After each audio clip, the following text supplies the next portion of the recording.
आदरणीय श्रोतागण, सादर नमन। आशा करता हूँ आप स्वस्थ एवं प्रसन्न मुद्रा में होंगे। आज आपके समक्ष प्रस्तुत है श्रीमद् भगवद गीता व्यावहारिक व्याख्या भाग 8, अध्याय 1, श्लोक क्रमांक 7। श्लोक क्रमांक 3 से लेकर 6 तक दुर्योधन ने पांडवों की जो सेना है उसके शूरवीरों का विशद वर्णन किया है। अब बारी आती है कौरवों की सेना में जो शूरवीर थे उनकी जानकारी दुर्योधन देता है द्रोणाचार्य जी को। पहले प्रचलित व्याख्या, इसके बाद चलेंगे व्यावहारिक व्याख्या की ओर। आइए देखते हैं श्लोक क्रमांक 7। दुर्योधन ने कहा, अस्माकं तु विशिष्टाये तान्निबोध द्विजोत्तम, नायका मम सैन्यस्य संज्ञार्थं तान् ब्रवीमि ते। द्विजों में उत्तम, द्विजोत्तम अर्थात हे द्रोणाचार्य जी। दुर्योधन ने कहा, हे द्रोणाचार्य जी, अस्माकं तु विशिष्टाये, हमने पूर्व में पांडवों की सेना का परिचय, उसका विवरण आपके समक्ष प्रस्तुत किया था। अब अस्माकं तु विशिष्टाये, अस्माकं यानी हमारी कौरवों की जो सेना है, तो जो विशिष्ट लोग हैं, पूरा विशद वर्णन विस्तार में नहीं जाएंगे। विशिष्ट, अस्माकं तु विशिष्टाये तान्निबोध, तान्निबोध बोध यानी समझिए, तानि तान्निबोध द्विजोत्तम, हे द्विज श्रेष्ठ द्रोणाचार्य जी, उनको आप समझिए। मैं आपके समक्ष विवरण प्रस्तुत करता हूँ विशिष्ट लोगों का, प्रधान लोगों का। नायका मम सैन्यस्य, मेरी सेना के जो नायक हैं, संज्ञार्थम तान ब्रवीमि ते, आपकी जानकारी के लिए, आपके संज्ञान के लिए, संज्ञार्थम तान, उनको ब्रवीमि ते, मैं आपसे बतलाता हूं। चलते हैं व्यावहारिक व्याख्या की ओर। दुर्योधन कौन? पुत्र है किसका? धृतराष्ट्र का। तो व्यावहारिक दृष्टि से धृतराष्ट्र कौन?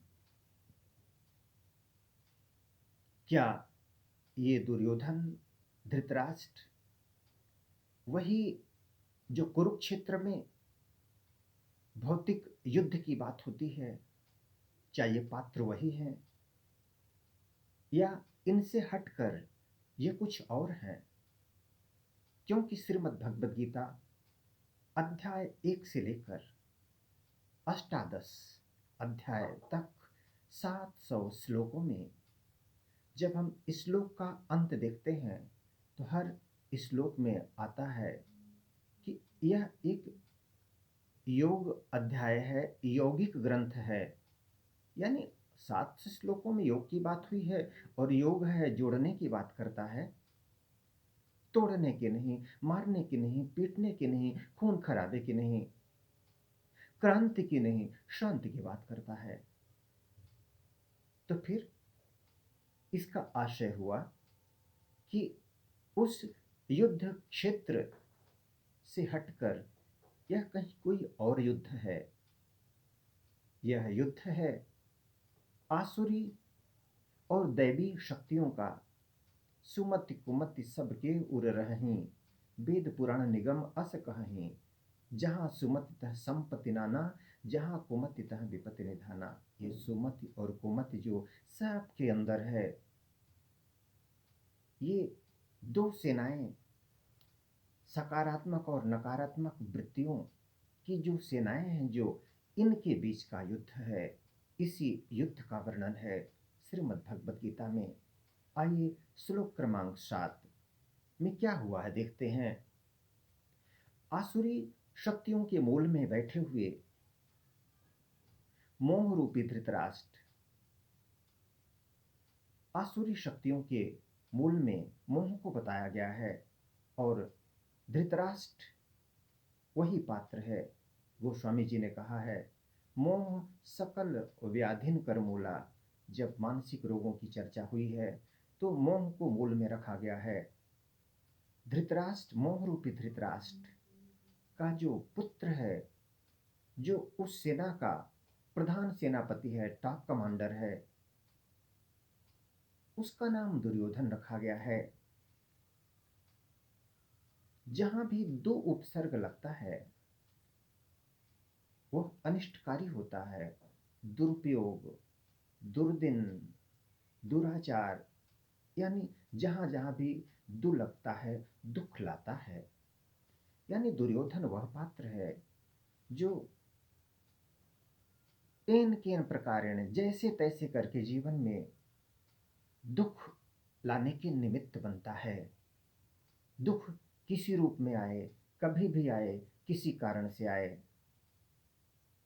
श्रेय जाता है इसी दुर्योधन को।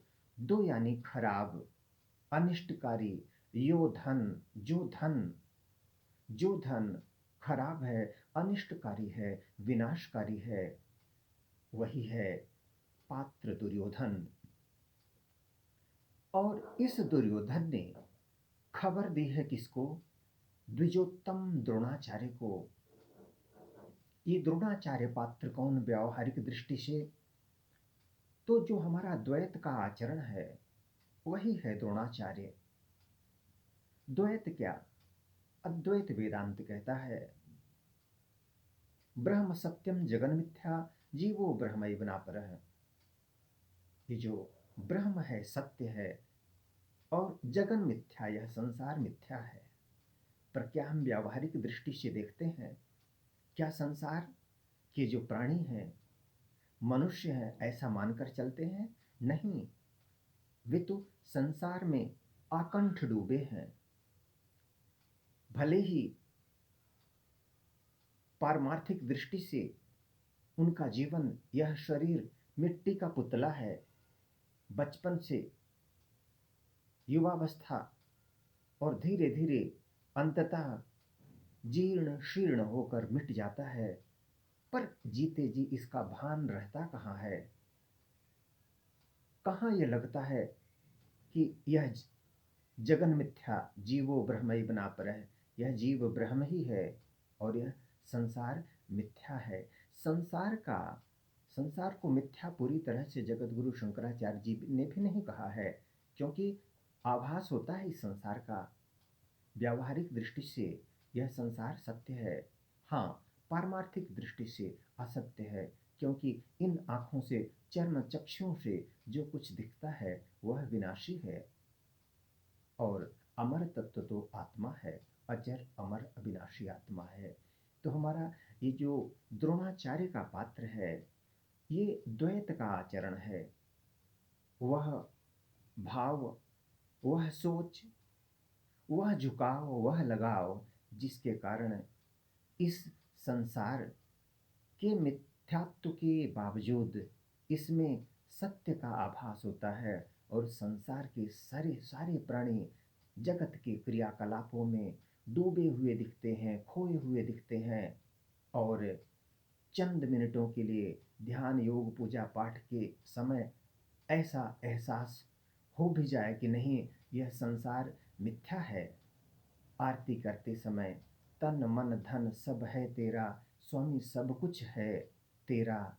आरती खत्म, तन भी मेरा, धन भी मेरा और मन भी मेरा, सब कुछ लौट जाता है। ऐसा लगता है उस परमात्मा से भी, मंदिर में देवी देवताओं से भी एक सौदेबाजी होती, झूठी सौदेबाजी, संपूर्ण समर्पण नहीं होता। इस जीवन को हम सहसा सहज रूप से ईश्वर के हवाले नहीं कर पाते। यह होता है उसी द्वैत आचरण के कारण, द्रोणाचार्य के कारण। आदरणीय श्रोतागण, इस तरह से श्लोक क्रमांक 3 से लेकर 6 तक तो पांडवों की सेना, उसके शूरवीरों का विस्तार पूर्वक दुर्योधन ने वर्णन किया था।